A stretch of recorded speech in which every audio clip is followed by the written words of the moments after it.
Hello everyone, কেমন আছি সবাই? আশা করি সবাই অনেক অনেক বেশি ভালো আছি। আজকে আমরা অ্যাডোবি আফটার ইফেক্ট থেকে দেখব কিভাবে একটা টেক্সটের ইন্ট্রো অথবা একটা টেক্সটের অ্যানিমেশন তৈরি করা যায়। প্রথমে আমি অ্যাডোবি আফটার ইফেক্ট ওপেন করে নিলাম। এখান থেকে নিউ প্রজেক্ট, নিউ কম্পোজিশন, দেন কম্পোজিশনের নাম কোম্পানি দেই, এটার তেমন কিছু না। হাইট এটাকে রেখে ওকে প্রেস করছিলাম, দেন নতুন একটা প্রজেক্ট ওপেন হবে। ওকে, আমরা এখান থেকে একটা টেক্সট লিখে দেব। আই থিঙ্ক লিখলাম প্রিমিয়ার। এটাকে একটু চাইলে অ্যাডজাস্ট করে নিতে পারি।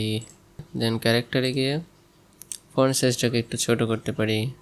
Alignment, middle, centre. ওকে, চাইলে এটাকে আরও ছোট করা যাবে। ফন্টটাকে ছোট এখান থেকে করলে তাহলে এখানে স্কেলটা ঠিক থাকে। আমরা এখান থেকে ধরেও চাইলে ছোট বড় করতে পারি, তাহলে দেখবেন এখান থেকে এস প্রেস করলে স্কেলটা কমে গেছে। অর্থাৎ কন্ট্রোল জেড প্রেস করে দিচ্ছি, আবার আগের অবস্থানে স্কেলটা 100%ই আসছে। ওকে, সুতরাং আমরা যদি ফন্টটাকে ছোট বড় করতে চাই তাহলে অবশ্যই এখান থেকে করলে এই ভার্সনটা, তাহলে অ্যাডজাস্টমেন্টটা ঠিক থাকবে। ওকে, আবার অ্যালাইনমেন্টটা ঠিক করে দেই আমার সুবিধার্থে।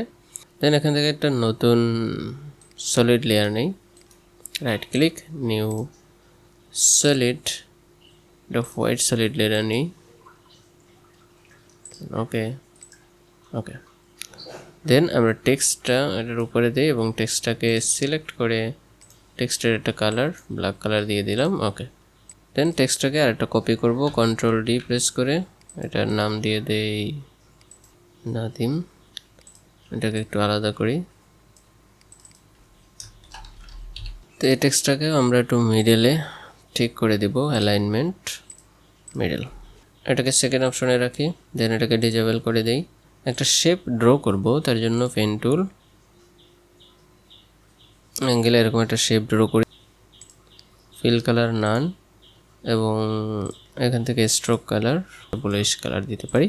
স্ট্রোক সাইজটাকে বাড়িয়ে দিই। ওকে, 10। এটাকে যদি একটু এক্সপ্যান্ড করি তাহলে এখানে কন্টেন্টস এখানে আছে শেপ, এখান থেকে রাইট ক্লিক করে ট্রিম প্যাথটাকে ওপেন করলে এখানে স্টার পয়েন্ট, এন্ড পয়েন্ট 0 এবং 100 আছে। আমরা চাইলে এখান থেকে এটাকে শুরুর পজিশনে ট্রিম প্যাথের স্টার্ট পয়েন্ট এবং এন্ড পয়েন্ট 50% রেখে দিই। 50% দিয়ে গেল, এখান থেকে এটাও 50% রেখে দিই। ডিজেবল হয়ে গেল, ভিজিবল হয় নাই। ওকে, 1 সেকেন্ড পরে এটাকে 0 এবং এটাকে 100 করে দিই, তাহলে আমাদের একটা অ্যানিমেশন কিন্তু চলে আসছে 0 থেকে এই পজিশনে। ওকে, তাহলে আমরা এটাকে এখন মিনিমাইজ করে আমি আমার এই যে শেপটা আছে এটাকে অ্যানিমেট করব। এটাকে ডানে নেব এবং বামে নেব, তখন দুইটা লেখা ভিজিবল হবে, সেটাই আমি চাচ্ছি। দেন এখান থেকে শেপটাকে সিলেক্ট করে এই পজিশনে একটা কি ফ্রেম অ্যাড করে দিই, পি বের করি, পজিশন, একটা কি ফ্রেম অ্যাড করে দিলাম। 1 সেকেন্ড পরে এখান থেকে এই পজিশনটা এই দিকে নিয়ে আসবো। ওকে, দেন এখান থেকে টেক্সট সিলেক্ট করে আমরা পেন টুল সিলেক্ট করে দেন একটা শেপ ড্র করব। ওকে, এটাকে মিলাই দেব। এখান থেকে এই পয়েন্টটাকে একটু অ্যাডজাস্ট করে দেবো, এটা বরাবরে। আমার টেক্সটটা কিন্তু ডিসেবল হয়ে গেছে, ভিজিবল হয় নাই। ওকে, দেন এই পজিশনে এম প্রেস করবো, মাস্ক প্যাকটা বের হয়ে আসবে, এখান থেকে একটা কি ফ্রেম অ্যাড করে দিলাম। ওকে, দেন কয়েকটা ফ্রেম সামনে গিয়ে 5 ফ্রেম করে নিই। 5 ফ্রেম সামনে গিয়ে এখান থেকে এটা একটা এই পজিশনে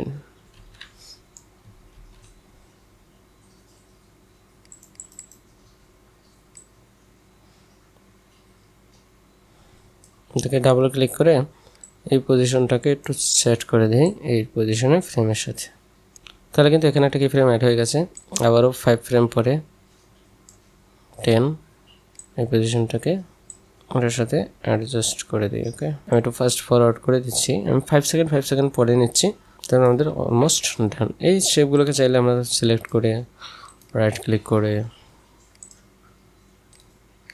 কি ফ্রেম অ্যাসিস্ট্যান্ট ইজ। ওকে, তাহলে আমরা যদি এখন প্রিভিউ দেখি, আই থিঙ্ক সুন্দর একটা টেক্সট ইফেক্ট কিন্তু অ্যাড হয়ে গেছে। ওকে, শেপ যে অপশনটা আছে এটাকে ইউ প্রেস করলে আর কি ফ্রেমগুলো বের হয়ে আসবে। আমরা সবগুলো ফ্রেমকে ধরে ইজ কি frame assistant is is okay. Then এই ফ্রেমটাকে ধরে কপি করে কন্ট্রোল সি, দেন 3 সেকেন্ড পরে এটাকে কন্ট্রোল ভি দিয়ে পেস্ট করে নিলাম ওকে। এবং প্রথম দুইটা ফ্রেমকে কন্ট্রোল সি দিয়ে কপি করে কন্ট্রোল ভি প্রেস করে, তাহলে এখানে আবার ডিজেবল হয়ে গেল। আমরা যদি প্রিভিউ দেখি ওকে, এখন এখানে লেখাটা কিন্তু মুছে নেয়। তাহলে মুছানোর জন্য আমরা এখান থেকে টেক্সটে ইউ প্রেস করব, কি ফ্রেম বের হয়ে আসবে, কি ফ্রেম অ্যাড করে এটার পজিশনটা এখানে সেট করে দিই ওকে। গুড। তাহলে আবার 5 ফ্রেম পর পজিশনটাকে এখানে নেই, 5 আর 6 ফ্রেম পর পজিশনটাকে এখানে, 5 আর 6 ফ্রেম পর এখানে। তাহলে আমরা যদি প্রিভিউ দেখি, গুড, একটা অ্যানিমেশন কিন্তু অ্যাড হয়ে গেছে অলমোস্ট, তাই না?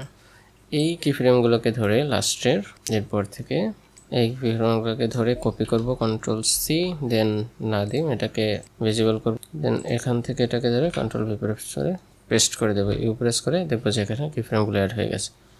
এবং এটাকে নাদিম এই পোর্শনটাকে ধরে এটাকে এই পর্যন্ত নিয়ে যাই এবং এখান থেকে অ্যাডে গিয়ে সাবট্রাকে করে দিই, তাহলে অটো কিন্তু আমাদের এটা অ্যাড হয়ে গেছে। কাজ আমরা সংক্ষেপে করে কাজটা করে নিয়ে এসেছি ওকে।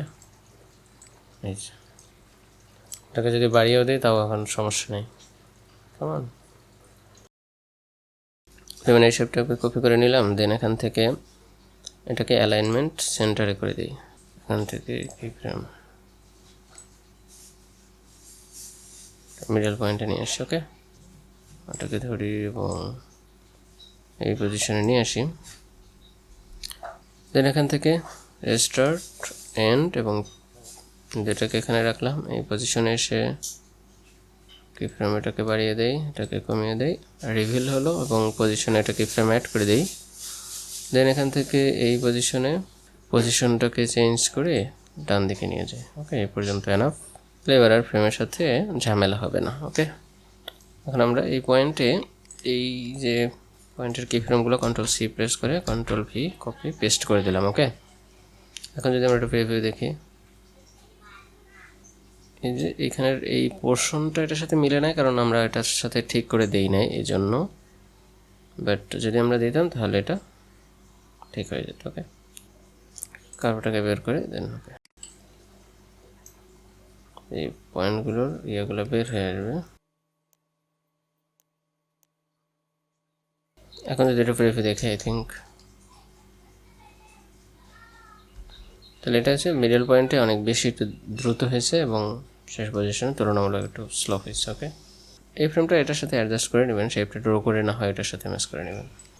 তারপরে চাইলে এভাবে খুব সহজে টেক্সট অ্যানিমেশনটা অ্যাডোবি আফটার এফেক্টের মাধ্যমে ব্যবহার করতে পারেন ওকে। তো আজকে পর্যন্তই, দেখাবে পরবর্তী কোনো ভিডিওতে। আল্লাহ হাফেজ।